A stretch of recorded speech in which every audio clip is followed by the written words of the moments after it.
बिहार की सबसे लंबी नदी गंगा की खास पहचान है और इसका महत्व इस रूप में हम लोग कह सकते हैं कि उत्तर और दक्षिण बिहार की अधिकतर जो नदियां हैं वो गंगा में समाहित हो जाती है। गंगा बिहार में बक्सर जिला के चौसा से प्रवेश करती है और 445 किलोमीटर की दूरी लगभग ये तय करते हुए भागलपुर जिला के कहलगांव के बाद में ये झारखंड राज्य में प्रवेश करती है।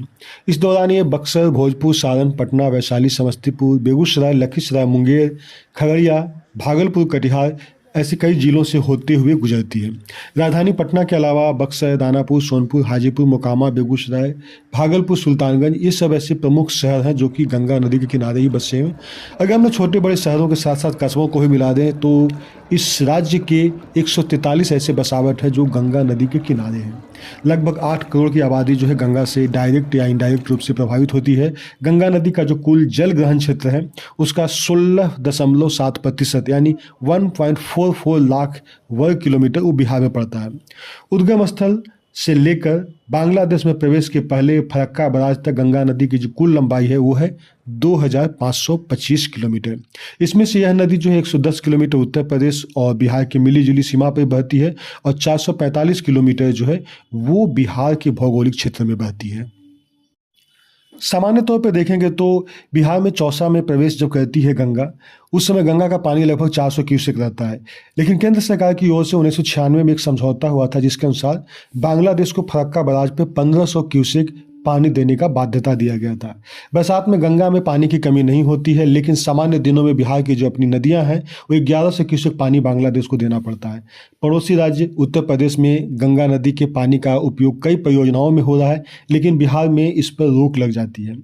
1995 से बिहार सरकार यह मांग हमेशा से उठाती रही है कि गंगा के पानी के बंटवारे में राज्य का हिस्सा तय किया जाए।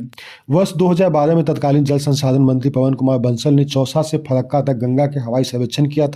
इसके बाद इस दिशा में आवश्यक कार्रवाई की बात भी कही थी। तब से अब तक बिहार सरकार की ओर से कई बार पत्राचार हो चुका है, लेकिन फिर भी नतीजा जो है बिना किसी मीनिंग का निकल रहा है। गंगा नदी का जो एक बहुत बड़ी समस्या है वो है गाद की समस्या, और इसकी वजह से गंगा जो है या मुख्य शहर से काफ़ी दूर होती चली जा रही है। गाद की समस्या के कारण गंगा की मुख्य धारा जो है सिकुड़ती गई है और रेत का चौड़ाई जो है वो बढ़ती गई है। नदी की धारा में भी असाधारण बदलाव देखने को मिला है और इससे धीरे धीरे ये शहरों से दूर होती चली गई है। 1975-76 में गंगा बिहार के प्रमुख शहरों से आधा किलोमीटर की दूरी पर थी, 0.54 किलोमीटर दूरी थी। लेकिन अगर अभी के समय मानेंगे तो ड्रेजिंग नहीं होने के कारण औसतन लगभग हर साल यह 0.14 किलोमीटर दूर होती जा रही है। कभी हम लोग गंगा नदी में जब स्नान करने के लिए पटना आते थे तो ये दिनचर्या में शामिल था, डेली के डेली स्नान किया जाता था। लेकिन अब पटना में कुल ऐसे 86 घाट हैं जहाँ से यह 5 से 8 किलोमीटर दूर चली गई है।